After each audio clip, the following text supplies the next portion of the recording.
Alright, week 4, lesson 1. Let's have a little fun playing around with some chord progressions. Hopefully you worked on the straight eighths rhythm patterns a bunch. Here's a straight eighths rocker, just a basic kind of generic rock and roll thing, alright? We're going to play just straight eighths throughout this whole thing. We got 12 measures, but it's not a 12-bar blues, so let's just have a little fun with it.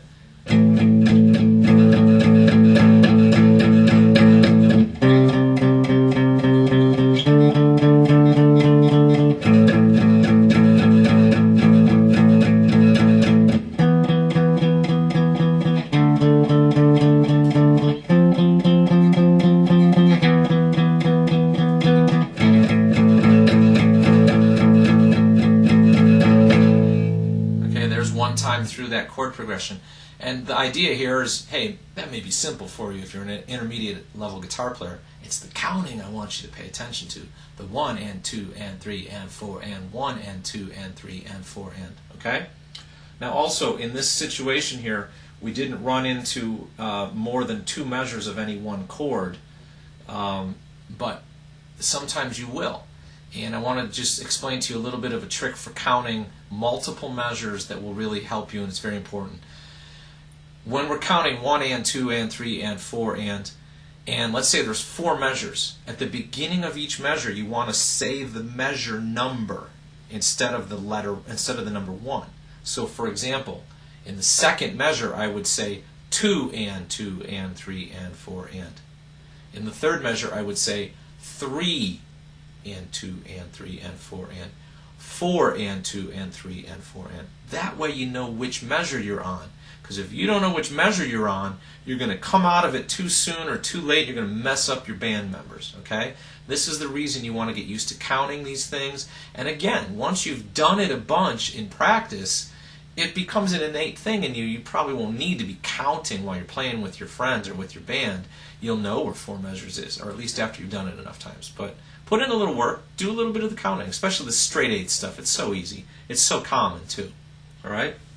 Okay, in exercise 2 I'm going to play the same exact chord progression. It's written out the same way in the sheet music, straight eighths all the way through. But I want you to notice in the sheet music, up at the top it says blues shuffle. And the shuffle, while it's written as straight eighths, is played a little bit funky, but it's a really common groove and you need to get used to it. And it's sort of like this. Okay? We're playing in sort of in pairs, but one of the notes is a little shorter and the other one's a little bit longer, so it's da da da da da da. You're sort of accenting the second in each pair. Okay? So to play the same progression as a blues shuffle would be like this.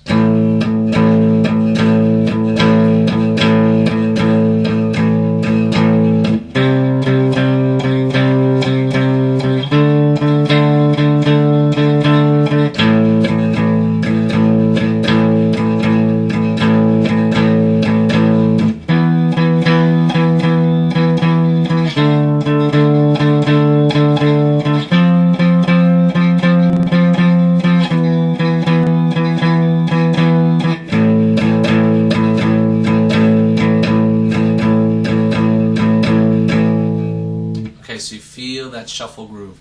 Alright, a lot of times you'll have that shuffle when you're doing the extension we talked about a couple of lessons back, a couple weeks ago. So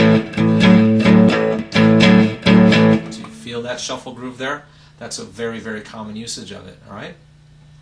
Okay, furthering your comfort level with the gallop here. I'm going to do the same exact chord progression again, but I'm going to use the gallop rhythm with it. Alright? 1 and a 2 and a 3 and a 4 and a, okay, that little thing there. So here we go.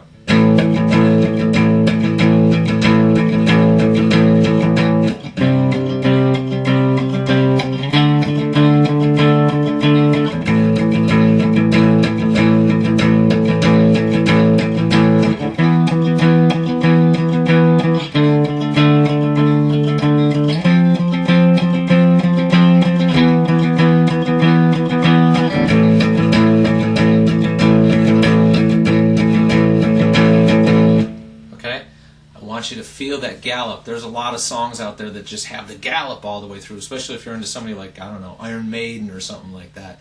That gallop is just essential. Of course, they're going to be doing it like this, right, real fast. So you want to get really comfortable with the gallop, and of course it helps to be able to understand the way it's counted. 1 and a, 2 and a, 3 and a, 4 and a. Okay, there you go.